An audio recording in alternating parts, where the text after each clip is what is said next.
Today we're going to start solving trig equations. Mostly we're going to work on some basic ideas when it comes to solving trig equations, and then we'll go ahead and look at some examples. So the first thing to know is that when you're solving trig equations, the solution set that you get is always going to be angles. So when you're solving a trig equation, that means you're going to have sine of x equals in there somewhere. You're going to have tangent of x equals something in there. So you're always finding the x value, which is going to be inside of a trig function. So your answer, your solution set, is going to be an angle measure. Now, sine and cosine, but not tangent, have range restrictions. So sine of theta can only be between 1 and -1. Same with cosine theta. So if you see an equation and let's say it says sine of theta equals 5, what is theta equal to? Well, there's not going to be a solution because that is outside of the range, because 5 is greater than 1. Now, when you're solving trig equations, you're going to use known techniques like combining like terms, like factoring, which we did last time, simplifying something, factoring something. And then you're also going to want to isolate the trig function. Like you normally would in an equation, you would isolate the x value. Now you're going to try to isolate the trig function. Take a look at example 1. Find values on 0 to 2 pi which satisfy this equation. 2 times sine of x minus 1 equals 0. Okay, so for this, we can probably try to just isolate the trig function. So add 1 to both sides, divide both sides by 2. So now we have sine of x equals 1/2.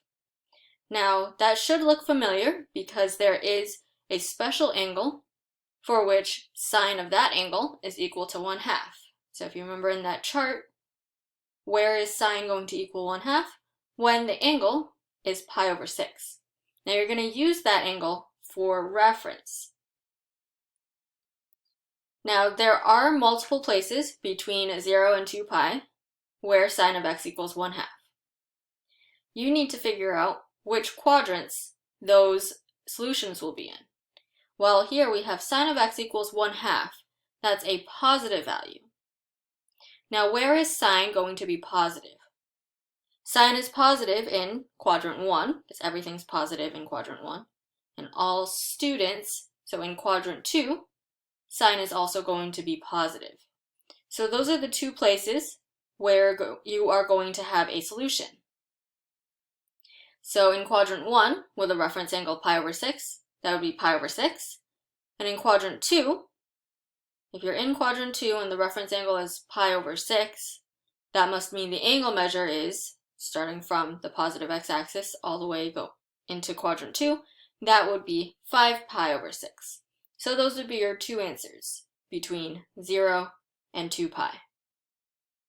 We'll talk in a little bit if you were asked to find values that satisfy this equation without the between 0 to 2 pi in just a bit.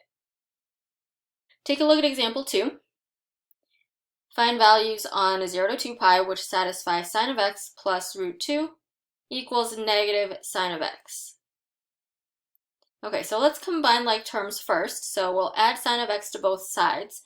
That leaves me with 2 sine of x plus root 2 equals 0.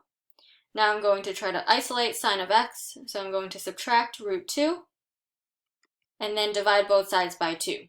So we have sine of x equals negative root 2 over 2. Now again, the root 2 over 2 should be ringing a bell in your head. That's something in the chart. So what's the reference angle, which gives you sine equal to root 2 over 2? That would be pi over 4. Now think about which quadrants this must be in. Well, here we have sine of x equals a negative value. In which two quadrants is sine going to be negative? Well, we know sine is positive in the first quadrant and positive in the second quadrant. So in quadrant 3, where only tangent is positive, sine will be negative. In quadrant 4, where only cosine is positive, sine will also be negative. So we are looking at quadrants 3 and 4. So in quadrant 3, with a reference angle of pi over 4, your angle measure, starting from the positive x-axis, is going to be 5 pi over 4. In quadrant 4, with a reference angle of pi over 4, your angle measure will be 7 pi over 4.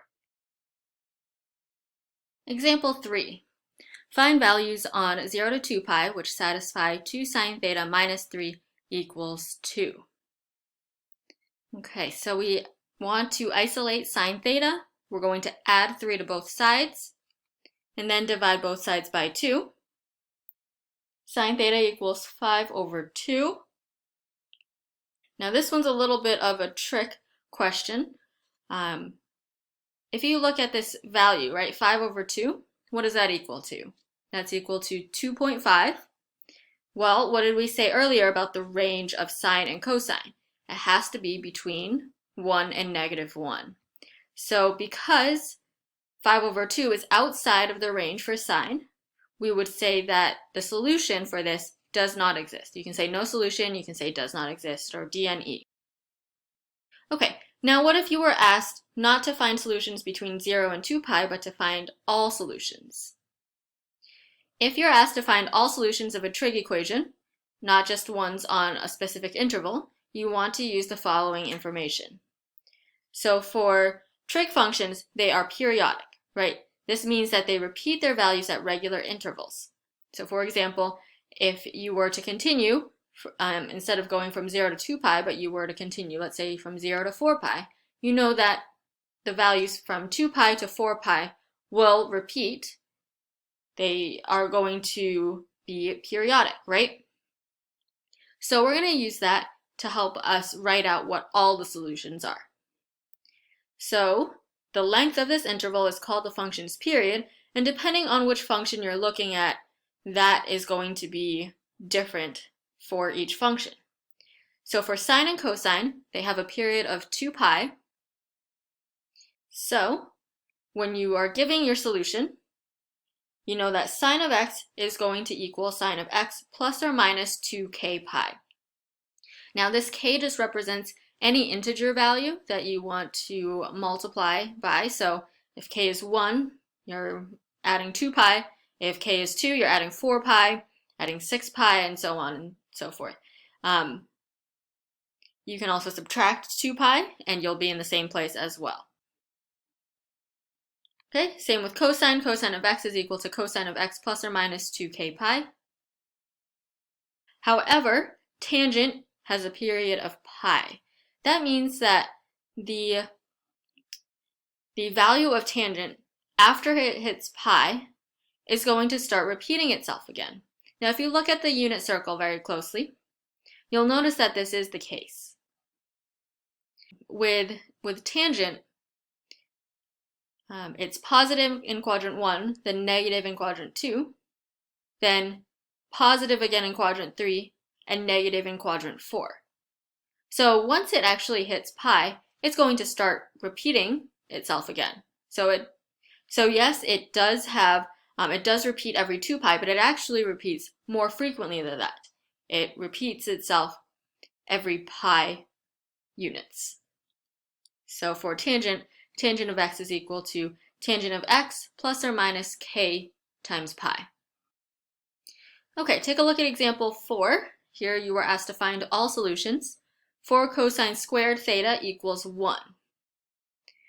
Okay, let's go ahead and try to isolate that function. So it looks like we're going to divide both sides by 4. And because this isn't quite by itself yet, it's still cosine squared, we're going to take the square root of both sides. Now when you take the square root of both sides, don't forget that you want to make that other side plus or minus. So cosine theta is equal to plus or minus 1/2. Okay, so let's think back to our handy chart for our special angles. Where is cosine theta going to equal 1/2? That's when theta is equal to pi over 3, so that's the reference angle you want to use. Now, where is cosine theta equal to positive 1/2 and where is it equal to negative 1/2? Well, it's equal to positive 1/2 in quadrant 1, because everything is positive in quadrant 1, and then all students take calculus, and in quadrant 4. So theta is equal to pi over 3 in quadrant 1, and then for your solution, because it's all solutions, you want to add plus or minus 2k pi. So what this is saying is that your solutions are pi over 3, pi over 3 plus 2 pi, pi over 3 plus 4 pi, pi over 3 plus 6 pi, but you don't want to have to list all of them. So this is our way of being able to state all the solutions without having to write them all out. For quadrant 4, with a reference angle of pi over 3, theta is equal to 5 pi over 3, and then again you have to tack on the plus or minus 2k pi onto that. Now for negative 1/2, that's going to occur where? In quadrant 2, where only sine is positive, and in quadrant 3, where only tangent is positive. So in quadrant 2, our angle measure is going to be 2 pi over 3 plus or minus 2k pi. Again, you have to add that plus or minus 2k pi because you're finding all solutions. And then 4 pi over 3 plus or minus 2k pi. And those would be all your solutions to this problem. Now, just as a note, when two or more trig functions occur in the same equation, you want to collect all terms onto one side, and you want to try to separate or eliminate functions using factoring or using identities. Another thing to note is you are never going to divide by a function. Now, I know it's tempting to divide both sides by a function in order to get rid of it, but what ends up happening is sometimes you may end up canceling out a solution. So we don't want to do that. So anytime you see functions on either side, you want to just move it to the other side by adding or subtracting, but you're never ever going to divide by a function and then cancel it out completely and have it disappear. So take a look at this example. Find all solutions for cotangent of x times cosine squared x equals 2 cotangent of x. So what we don't want to do here is we don't want to divide both sides by cotangent of x.